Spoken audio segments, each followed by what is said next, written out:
আল্লাহর কাছে 6টা জিনিস কখনো চাইতে ভুলবেন না। যখনই আপনি দোয়া করবেন তখনই 6টা জিনিস চাইবেন। যখনই আপনি চলবেন, উঠবেন, বসবেন, তখনই এই 6টা জিনিস আপনি চাইবেন। কারণ এই 6টা জিনিস যদি কোনো ব্যক্তি পেয়ে যায়, তার জীবনে আর কিচ্ছু দরকার নাই এবং আখিরাতেও আর কিছু দরকার নাই। মানে এই 6টা কাজ দুনিয়া এবং আখিরাতে সফল হওয়ার জন্য তার জন্য যথেষ্ট।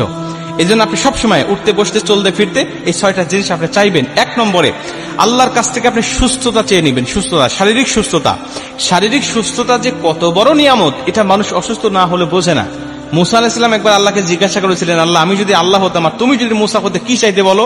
আল্লাহ বলে, মুসা, এটা কখনো সম্ভব নয়। বললেন, আল্লাহ, সম্ভব নয় আমিও জানি, কিন্তু বলো কি চাইতে তুমি? আল্লাহ বলছে, আমি তখন তোমার কাছে চাইতাম শারীরিক সুস্থতা। মুসা আলাইহিস সালাম বলছে, আল্লাহ, আমি তাহলে তোমার কাছে শারীরিক সুস্থতা চাই, কারণ কি চাইতে হয়, কি উত্তম চাওয়া, এটা আমি জানতাম না। এখন তোমার কাছ থেকে আমি কায়দা করে শিখে নিলাম। আল্লাহ, তুমি আমাকে শারীরিক সুস্থতা দান করো, এটা আল্লাহর কাছ থেকে চেয়ে নিতে হয়। আপনি চাইবেন আল্লাহর কাছে শারীরিক সুস্থতা। 2 নম্বরে হালাল রিজিক আপনি চেয়ে নেবেন।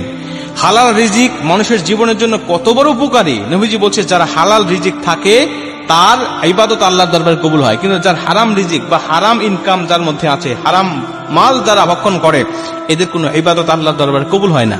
আর হালাল রিজিক দুনিয়াতেও মানুষকে সুখময়, শান্তিময় জীবন দেয় এবং পরকালেও আল্লাহ পাকের জান্নাত সে পেয়ে যায়। এজন্য হালাল রিজিক ইনকাম করার চেষ্টা করতে হবে এবং আল্লাহর কাছ থেকে চেয়ে নিতে হবে। এটা হলো 2 নম্বর। 3 নম্বরে একটা নিরাপদ বাসস্থান আল্লাহর কাছ থেকে চেয়ে নিবে। নিরাপদ বাসস্থান কেন বলছি?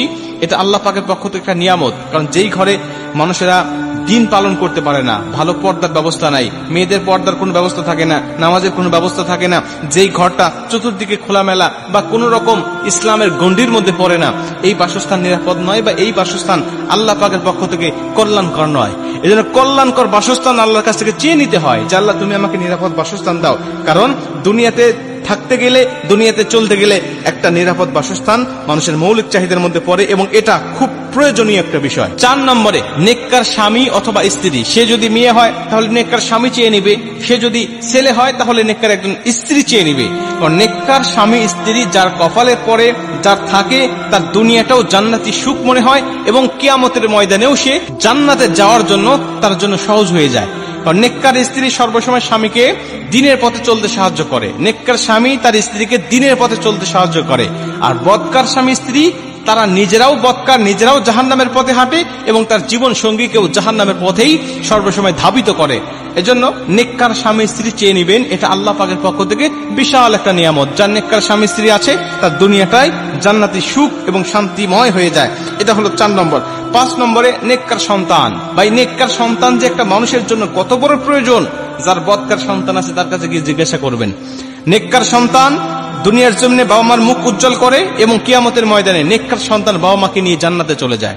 আর বদকার সন্তান বাবা মার মান সম্মানটাকে একেবারে ধূলিসাৎ করে দেয় এবং কিয়ামতের ময়দানে আল্লাহ পাক যখন এই সন্তানকে জাহান্নামী বলে আখ্যা দিবেন, ঘোষণা দিবেন, তখন ওই সন্তান বলবে, আল্লাহ, আমার বাবা মাকে নিয়ে আসেন, আমি তাদের মুখের উপরে পা দিয়ে জাহান্নামে যাব। কেন?